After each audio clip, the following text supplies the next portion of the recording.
Welcome to the Ari's Synagogue, one of the most beautiful synagogues here in the ancient city of Tzfat. Please, come on in.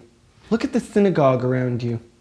You see there's seats sitting around what's called the bima, and in the bima in the middle is when they take out the Torah scroll from the ark, that beautiful one that's carved out of olive wood.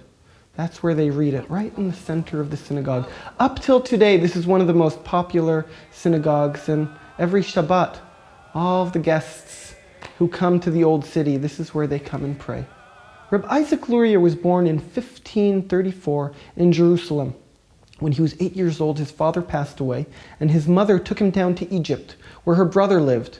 The Ari grew up in Egypt. When he was about 15 years old, he got married. He used to go and meditate by the Nile for a week at a time in order to delve deeper into the work and to the connection with his Maker. Around the age of 30, he hears a voice. Elijah the prophet comes to him and says, Reb Isaac Luria, the whole purpose you have come into this world is to teach one man by the name of Chaim Vital. He lives in Tzfat. You must go to Tzfat because the time of your death is nearing. And when you come to the city of Tzfat, the gates of wisdom and of knowledge will open up to you. And you will be able to even learn and know greater things than you have until now. The Ari takes his family and he leaves Egypt and he comes all the way up and he settles in Tzfat. At the same time in Tzfat, there was a small group of students studying with one of the most remarkable teachers around, a man by the name of Rav Moshe Cordovero. Rabbi Moshe Cordovero had a small group of students, and as he's about to die, they gather around his deathbed and they say, Rabbi, who's going to teach us after you pass away? And he looked at them and he said, I want you to know, my dear students, what I was only able to hint to you will come a teacher after me who will tell you in the most revealed and deepest secrets that I couldn't even tell you.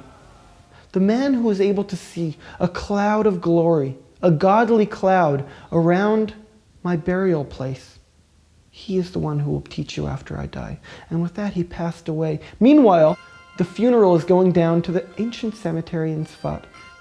And as they're walking down, the funeral procession made a right, and the Ari, Reb Isaac Luria, said, stop the funeral! And they said, what? Why do you stop the funeral? We're about to bury our master. He said, you're burying him in the wrong place. And they said, what do you mean? And he said, the cloud of glory that has been following us as we went down to the cemetery just made a left as you made a right. Reb Chaim Vital, who was a student of Rav Moshe Cordovero, he writes that from that moment, when he understood who his teacher, he stayed very close to his master. I want you to know, the Ari Reb Isaac Luria barely wrote anything. He did a lot of oral teachings, and the student who wrote down almost everything that we know is Reb Chaim Vital. You know, the Ari, and he had a small group of students. He called them his cubs, the gurim, because Ari literally means lion in Hebrew. The Ari stands for the Eloki Rav Yitzchak, which means our master, the godly. I want you to know that in the time of the Ari, there was no synagogue here. So why is this the Ari synagogue? The Ari started together with the students a beautiful ceremony called Kabbalat Shabbat, the receiving of the Sabbath. The Ari and his students, dressed in white, would go out to the fields in the outskirts of the city, and they would pray. One of the deepest teachings of the Ari, he says, I want you to know that each person is a small world, and the world is a great person. Meaning, if you want to know what's happening in the world, all you need to do is be in touch with what's happening inside. If you want to start fixing the world, you can start by fixing yourself. If you're praying inside amongst 4 concrete walls, I'm not sure if that'll happen. But if you leave the walls, if you go outside, when things are growing outside, maybe something too will grow inside. And as the mystics stood and prayed outside amongst the fields, they were facing Jerusalem. But for one moment at the end of this prayer, they would turn to the west. The sun is setting in the west. They're looking at sunset as a very sacred time. Because when light changes in the outside, that's when change may happen on the inside. I want you to know that the Ari lived in Tzfat for less than 3 years.